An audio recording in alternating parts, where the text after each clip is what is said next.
oleh Tuhan Yesus Kristus. Pada pagi hari ini saya menyapa saudara sekalian. Bagaimana kabarnya? Apakah ada sukacita? Apakah pagi hari ini saudara bangun dengan ucapan syukur itu? Nah, sebelum kita memulai aktivitas kita pada pagi hari ini, saya mau mengajak saudara-saudara sekalian kita sedikit belajar tentang kebenaran firman Tuhan.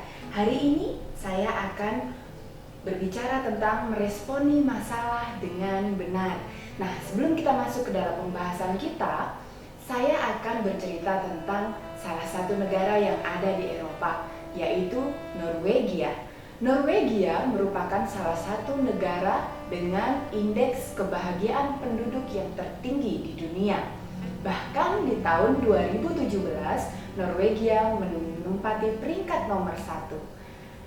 Nah, herannya kita sendiri tahu Norwegia merupakan salah satu negara di Eropa dengan iklim yang ekstrim, suhu yang dingin, bahkan musim dingin yang lebih panjang daripada negara-negara lainnya. Pada saat musim dingin di Norwegia, matahari hanya akan bersinar beberapa jam saja. Tetapi hebatnya orang-orang Norwegia seakan-akan tidak terlalu menjadikan hal itu sebagai masalah yang besar. Hal ini dapat terlihat daripada pepatah Norwegia yang berkata, "There is no such thing as bad weather, only bad clothes."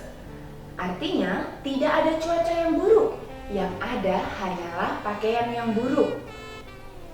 Maksudnya, cuaca yang buruk tidak akan pernah menjadi masalah selama kita dapat menyesuaikan pakaian dengan cuaca yang tersebut. Bagi mereka, saat mereka menggunakan jaket yang sesuai, yang tebal dengan thermal lining, mungkin menggunakan tutup kepala, penutup telinga, menggunakan sarung tangan, menggunakan sepatu yang tepat, cuaca yang buruk itu bukan masalah besar. Nah, belajar dari pepatah Norwegia ini, saya mau mengajak saudara-saudara sekalian juga berpikir tentang hal yang sama. Belajar dari pepatah ini, seharusnya sebagai orang beriman, kita juga dapat berkata, tidak ada masalah yang terlalu buruk. Yang ada hanyalah respon hati yang kurang tepat saat menghadapinya. Nah, jadi mari saya mengajak kepada saudara, kita berpikir seperti orang-orang Norwegia ini.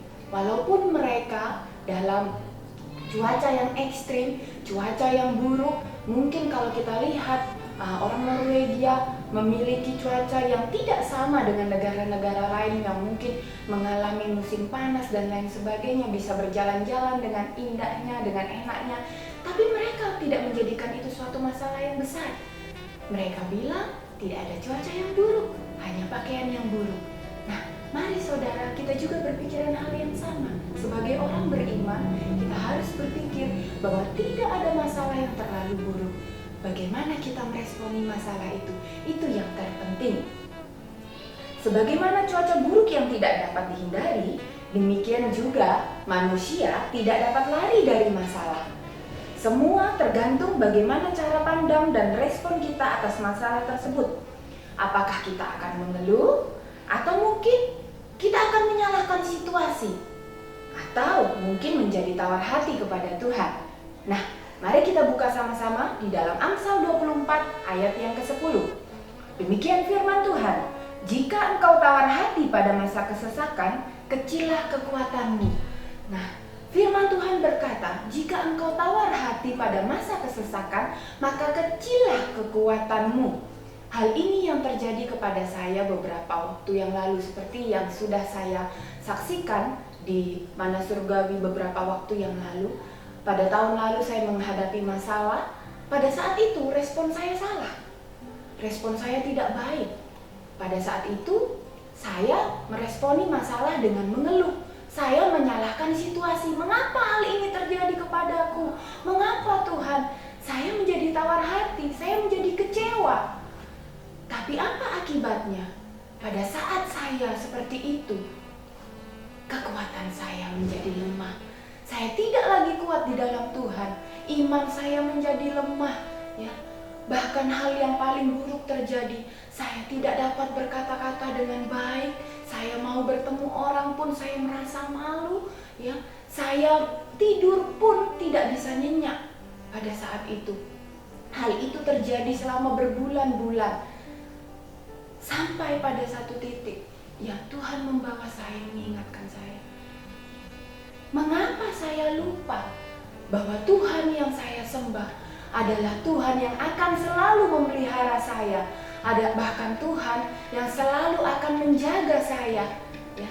Saya lupa akan firman Tuhan yang berkata, sehelai rambutku tidak akan jatuh tanpa seizin Tuhan. Saya lupa akan semua itu. Hal ini karena respon saya yang salah terhadap masalah. Tuhan membawa saya kepada hal-hal yang baru di dalam hidup saya. Pada saat saya datang di hadapan Tuhan, saya minta ampun di hadapan Tuhan. Tuhan ampuni saya. Tuhan membukakan, Tuhan menyingkapkan hal-hal baru. Saat saya merespon dengan benar, saya mendapat kelegaan yang baru. Rasanya plong luar biasa, saya mendapat kedamaian itu. Akhirnya saya dapat tidur dengan nyenyak, saya dapat melayani dengan baik. Nah,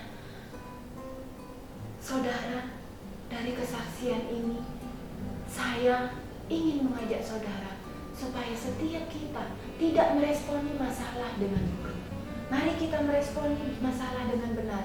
Seperti yang terjadi kepada hamba Tuhan yaitu Paulus dan Silas. Saat mereka didera masalah, mereka melakukan hal yang benar. Kita buka sama-sama di dalam Kisah Rasul 16 ayat yang ke-22 sampai dengan ayat yang ke-26. Kisah Rasul 16 ayat yang ke-22 sampai dengan ayat yang ke-26. Demikian firman Tuhan. Juga orang banyak bangkit menentang mereka. Lalu pembesar-pembesar kota itu menyuruh mengoyakkan pakaian dari tubuh mereka dan mendera mereka. Setelah mereka berkali-kali didera, mereka dilemparkan ke dalam penjara. Kepala penjara diperintahkan untuk menjaga mereka dengan sungguh-sungguh sesuai dengan perintah itu. Kepala penjara memasukkan mereka ke ruang penjara yang paling tengah dan membelenggu kaki mereka dalam pasungan yang kuat. Tetapi kira-kira tengah malam, apa yang dilakukan Paulus dan Silas? Paulus dan Silas berdoa dan menyanyikan puji-pujian kepada Allah, dan orang-orang hukuman lain mendengarkan mereka. Ayat yang ke-26, akan tetapi terjadilah gempa bumi yang hebat sehingga sendi-sendi penjara itu goyah. Dan seketika itu juga terbukalah semua pintu dan terlepaslah belenggu mereka semua. Amin. Firman Tuhan berkata, saat Paulus dan Silas dihadapkan pada masalah, pada saat itu, ya, di ayat yang ke-22, ya, dikatakan bahwa pakaian mereka dikoyakkan, ya, dan tubuh mereka didera, ya. Kalau saya boleh mengambil diri menjadi Paulus dan Silas pada saat itu, saya akan merasa sangat malu. Kenapa? Sebagai orang yang selama ini menyampaikan kebenaran firman Tuhan, orang yang terpandang boleh dikata pada saat itu baju mereka dikoyakkan, kehormatan mereka dikoyakkan, mereka ditelanjangi, ya, pada saat itu, dan mereka didera, ya. Didera di sini, untuk saudara ketahui, merupakan hukuman yang pada saat itu terjadi. Hukum penderaan orang Yahudi adalah 40 kurang 1 pukulan. Artinya 39 kali didera. Dan hukum Romawi itu tergantung pada hakimnya pada saat itu. Siapa yang menghakimi? Ya, seringkali bisa sangat kejam. Bayangkan saudara, setelah mereka dikoyakkan bajunya, mereka dihukum, didera berkali-kali, mereka dipukul berkali-kali, punggung mereka didera. Betapa sakitnya hal itu. Setelah itu tidak cukup sampai di sana, mereka dimasukkan ke dalam penjara.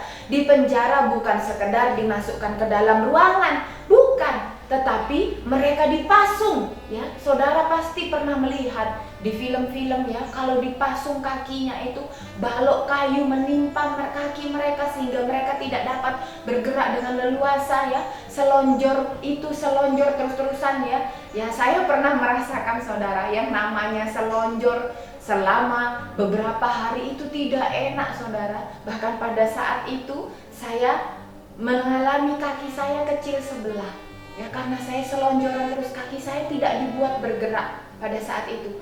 Itu merupakan hal yang tidak enak, ya. Merupakan hal yang tidak baik. Untuk saya mengangkat kaki saya, akhirnya otot-otot saya tidak bekerja dengan baik, menjadi lemah, jatuh, kembali jatuh. Tetapi hal ini tidak menyurutkan iman Paulus dan Silas, ya. Pada ayat yang ke-25 dikatakan apa? Kita baca kembali. Tetapi kira-kira tengah malam, Paulus dan Silas berdoa dan menyanyikan puji-pujian kepada Allah, dan orang-orang hukuman lain mendengarkan mereka. Ya, jadi mereka berdoa bukan bisik-bisik, bukan di tempat yang sepi, ya, tapi mereka berdoa dengan sungguh-sungguh. Mereka menaik-naikkan puji-pujian kepada Allah dengan sungguh-sungguh. Mereka tidak malu dengan Allah yang mereka sembah. Mereka memuji Tuhan. Ya, Paulus dan Silas merespon masalah dengan benar. Ya, saudara melihat di ayat yang ke-26, akan tetapi terjadilah gempa bumi yang hebat sehingga sendi-sendi penjara itu goyah, dan seketika itu juga terbukalah semua pintu, terlepaslah belenggu mereka semua. Terjadi mujizat saat pujian dinaikkan, saat doa dinaikkan, terjadi mujizat. Mari saudara, saya mengundang kepada setiap saudara untuk kita merespon dengan benar. Saat kita mencari wajah Tuhan, saat kita menaikkan puji-pujian, pagi-pagi jangan diisi dengan mengeluh. Pagi-pagi jangan diisi dengan pikiran-pikiran yang negatif tentang hari ini. Mari kita datang memulai hari dengan puji-pujian, dengan doa kepada Tuhan. Ya, lihatlah, Tuhan itu adalah Tuhan yang akan membuka jalan bagi kita, yang akan menolong kita dan membantu kita. Ya, masalah tidak akan menghancurkan kita jika kita merespon dengan benar, yaitu mencari wajah Tuhan. Di dalam Amos 5 ayat yang ke-6a berkata, carilah Tuhan, maka kamu akan hidup. Ya, carilah Tuhan dan segala kebenarannya, maka semuanya akan ditambah-tambahkan kepadamu. Mari responi masalah dengan benar, dan banyaklah mengucap syukur kepada Tuhan. Lihatlah, tangannya akan berkarya di tengah masalah yang ada. Percaya kepada Tuhan, responi masalah dengan benar. Amin. Mari kita berdoa bersama-sama. Bapa yang baik, Bapa di dalam nama Tuhan Yesus Kristus, kami mengucap syukur Tuhan buat hari yang baru yang Kau berikan kepada kami. Kami bersyukur Tuhan untuk kebaikan-Mu di dalam hidup kami. Tuhan, terima kasih buat kebenaran firman-Mu. Ajar kami Tuhan, agar saat kami menghadapi masalah, saat kami didera dengan persoalan, kami mau belajar untuk meresponi masalah yang ada dengan baik, dengan benar Tuhan. Kami mau mencari wajah-Mu, kami tidak mau mencari pertolongan di luar Engkau Bapa. Kami hanya mau mencari pertolongan daripada Engkau, karena kami percaya Allah kami yang kami sembah adalah Allah yang kuat. Allah yang kami sembah adalah Allah yang luar biasa, yang akan selalu menolong kami, yang akan selalu memberkati kami, melepaskan kami dari segala masalah-masalah kami yang ada. Tuhan Yesus, ajar kami Bapa, agar kami semakin sungguh-sungguh di hadapan Engkau. Ajar kami menjadi Kristen yang dewasa Bapa, agar kami tidak selalu menyalahkan keadaan, agar kami tidak selalu menjadi tawar hati di dalam Engkau, tapi ajar kami menjadi pribadi yang dewasa dengan mempercayai bahwa rancangan Tuhan adalah rancangan yang terbaik di dalam kehidupan kami, bahwa rancangan Tuhan adalah rancangan masa depan yang baik, yang penuh dengan gemilang Tuhan. Kami mengucap syukur Tuhan, kami berterima kasih karena kami memiliki Allah yang hebat yang seperti Engkau Bapa. Terima kasih Tuhan, kami serahkan sepanjang hari ini seutuhnya di dalam tangan-Mu. Berkaryalah Roh Kudus, berikan kami damai sejahtera, berikan kami sukacita yang daripada Allah. Kami mau melewati hari ini bersama dengan Engkau. Terima kasih Tuhan, kami serahkan sepanjang hari ini hanya di dalam satu nama, Tuhan Yesus Kristus Allah kami yang hidup. Haleluya.